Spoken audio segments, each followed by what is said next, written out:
9 de la mañana, 25 minutos, iniciamos nuestra primera entrevista de esta mañana para hablar del embarazo adolescente.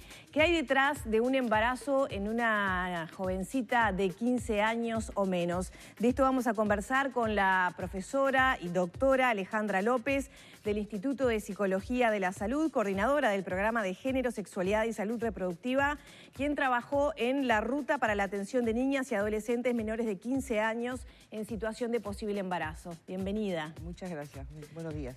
Bueno, desde el año pasado hemos llegado a cifras récord a la baja, ¿no?, de embarazo adolescente. Sin embargo, noticias que nos toca cubrir muchas veces hacen pensar en que todavía nos quedan muchos casos y quizá los más duros, ¿no? Para empezar entonces, a modo de introducción, ¿qué hay detrás de un embarazo adolescente en la mayoría de los casos? Bueno, hay situaciones muy complejas en general, digamos.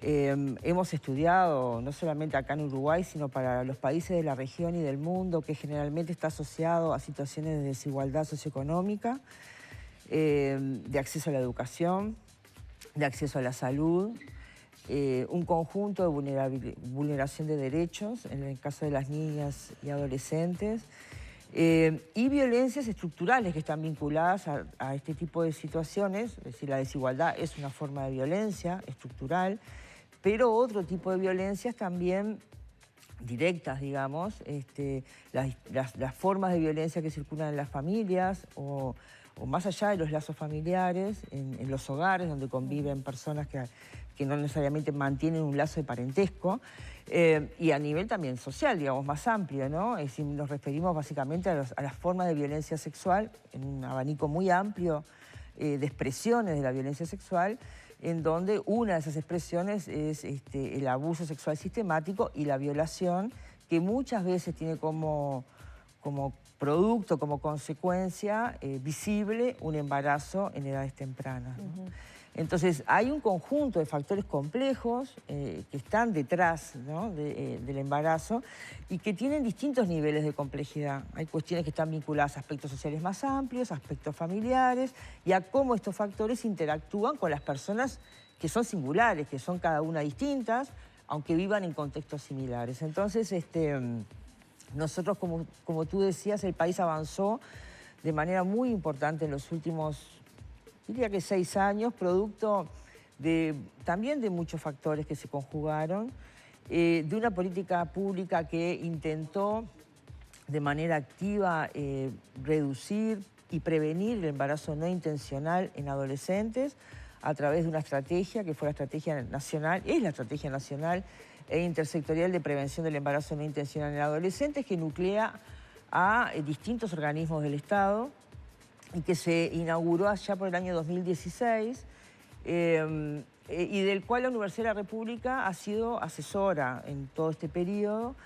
Y la estrategia ha sido una herramienta muy importante para articular los recursos del Estado, para articular una intervención integral en el campo de la prevención de embarazos no intencionales y de la atención integral de estos embarazos cuando ocurren y no pueden ser prevenidos. Como tú decías, el país redujo de manera muy importante sus indicadores de embarazo en adolescentes porque pasaba una cuestión, entre comillas, curiosa, digamos. Uruguay tiene una tasa relativamente baja de fecundidad y ha venido bajando su tasa global de fecundidad, es decir, el número de hijos por mujer. Sin embargo, había una tasa de embarazo en adolescentes que se mantenía estable, lo que llamamos resistencia a la baja en la fecundidad adolescente. Si bajaba la fecundidad global, pero la adolescente no. Es decir, que la contribución de las adolescentes a la reproducción de la población uruguaya era más alta. Es decir, el Uruguay se reproducía con una contribución importante de las adolescentes y las jóvenes. Y ahora se notó en la baja de la natalidad. Claro, en general, entonces, ¿no?, las adolescentes ahora, por producto de las políticas de educación sexual, de las políticas de acceso a salud sexual y reproductiva y un conjunto de factores, redujeron el embarazo no intencional y por lo tanto su contribución a la fecundidad en el país. Pero el año pasado, fundamentalmente el año pasado, empezamos a identificar un problema que hasta entonces yo te diría que era un problema invisibilizado, no solamente en el Uruguay, en la región, y de hecho organismos internacionales y regionales comenzaron a colocar la lupa en ese problema, que es el embarazo en las niñas menores de 15 años. Porque lo que veníamos estudiando y teníamos claramente mapeado, sabíamos dónde estaban las causas asociadas, los efectos que tiene el embarazo en adolescentes, una serie de factores, tenían que ver con adolescentes entre 15 y 19 años. Pero ¿qué pasaba con las adolescentes menores de 15 años? Era realmente un asunto invisibilizado para las políticas públicas, para quienes producimos conocimiento en estos temas. Y en realidad era un problema que empezó a visualizarse en la región y que nosotros empezamos a identificar en nuestro país fuertemente asociado a las situaciones de violencia sexual. Fuertemente asociado.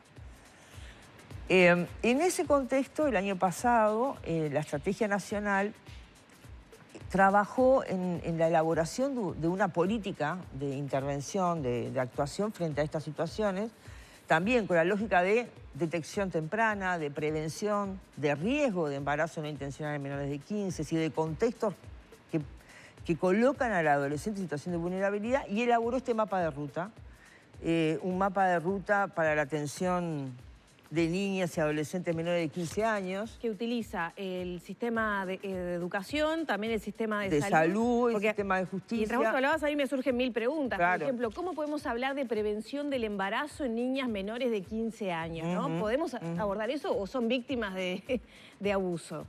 Bueno, hay que hilar fino, porque el mundo de las menores de 15 años también es un mundo que tiene matices y diferencias. Desde el punto de vista evolutivo, no es lo mismo tener 10, 11, 12 años que 13 o 14 años.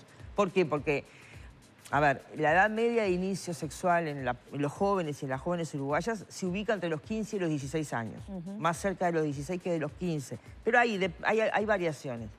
Es decir, que una niña de 13, 14 años está más próxima a la iniciación sexual, desde el punto de vista de su desarrollo físico, ya probablemente tuvo su primera menstruación, desde el punto de vista cognitivo, desde el punto de vista emocional, tiene otras capacidades desarrolladas, y desde el punto de vista social también tiene unos niveles de inserción social distintas a una niña de 10, 11 o 12 años. Desde el punto de vista jurídico también, porque en el Uruguay el consentimiento sexual está fijado a partir de los 12 años, no antes. Y Uruguay es de los países que tiene un consentimiento sexual más bajo, una edad de consentimiento sexual muy baja. En la región va entre los 12 y los 18 años. Algunos países la tienen muy alta, los 18 años, cuando sabemos que la iniciación sexual entre pares se da habitualmente antes, pero Uruguay la tiene a una edad muy temprana. Entonces, la realidad de un embarazo en menores de 15 tiene variaciones. Hay un porcentaje bajo que tiene que ver con relaciones entre pares, de iniciación sexual, entre pares, es decir, entre iguales, entre adolescentes.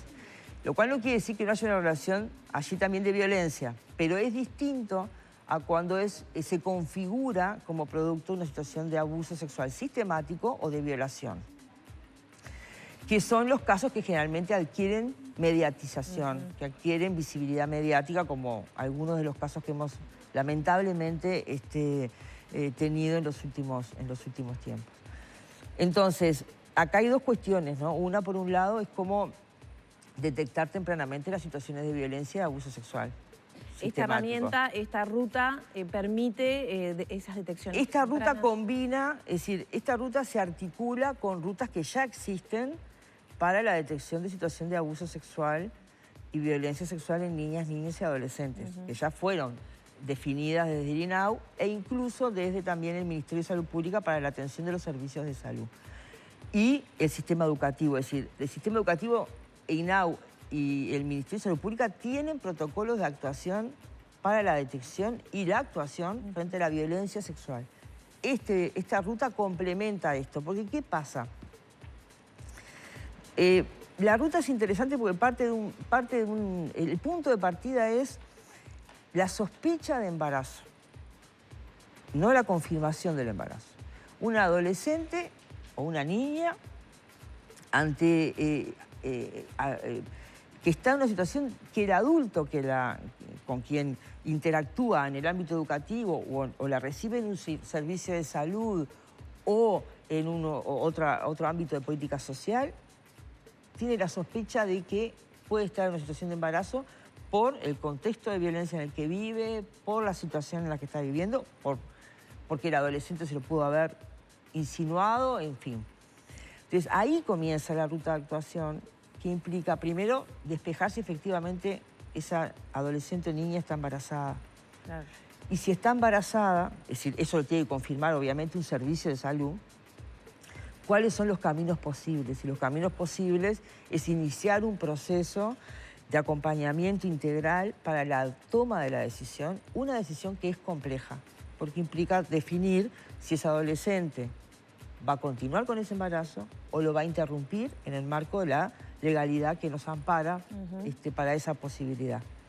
Y esto implica, por lo tanto, un proceso de decisión que tiene sus complejidades, porque ese embarazo seguramente es producto de una situación de violencia estructural o de violencia sexual directa, porque es una menor de edad, de 15 años, en donde hay una serie de autonomías relativas, pero también de potencial de desarrollo y de capacidades por las cuales hay que velar. Hay que hacer una evaluación del riesgo para su salud mental, de la continuación del embarazo y la maternidad, de la interrupción del embarazo. ¿Y todo eso funciona aceitadamente y en los tiempos que corresponden, por ejemplo, para tomar una decisión como una interrupción voluntaria del embarazo?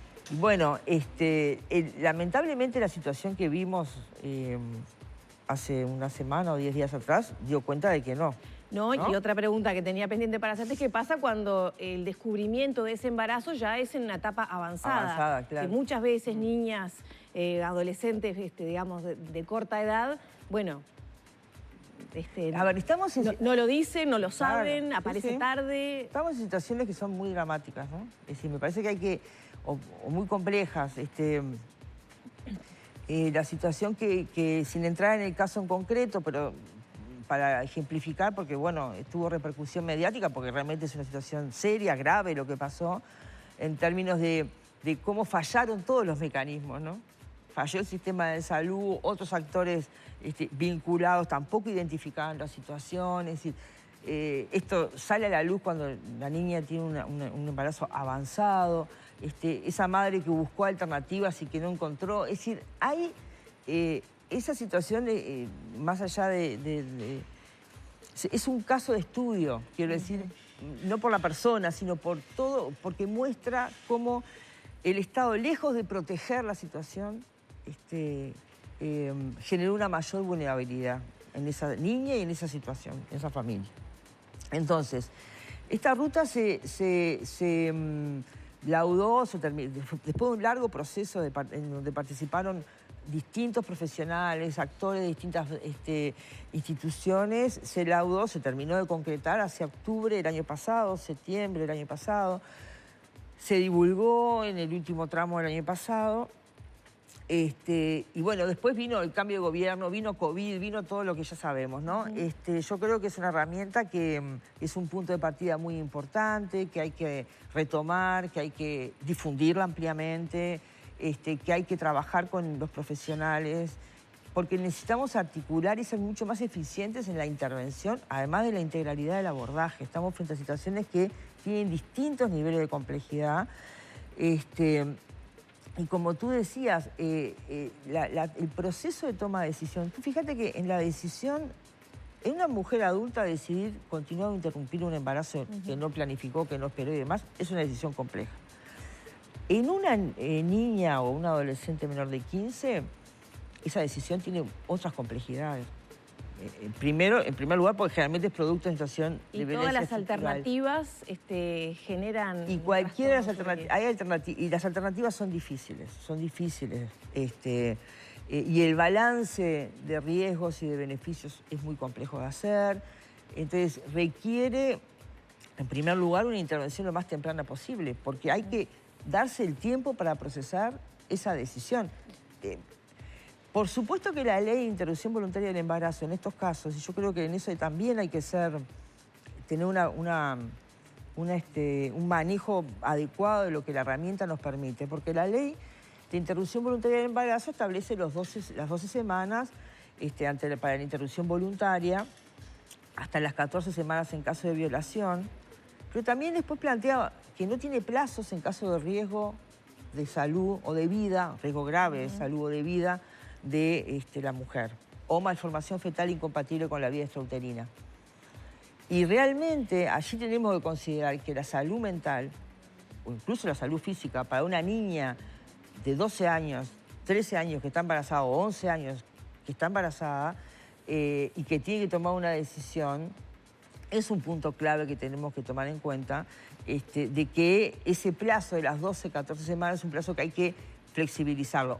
Por supuesto que también hay plazos en términos de hasta cuándo se puede flexibilizar.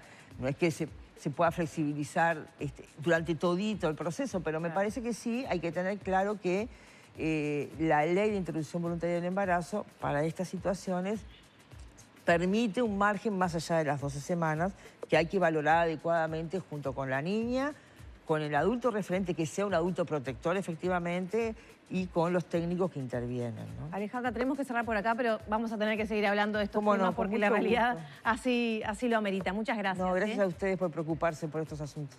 Cerramos por aquí la entrevista.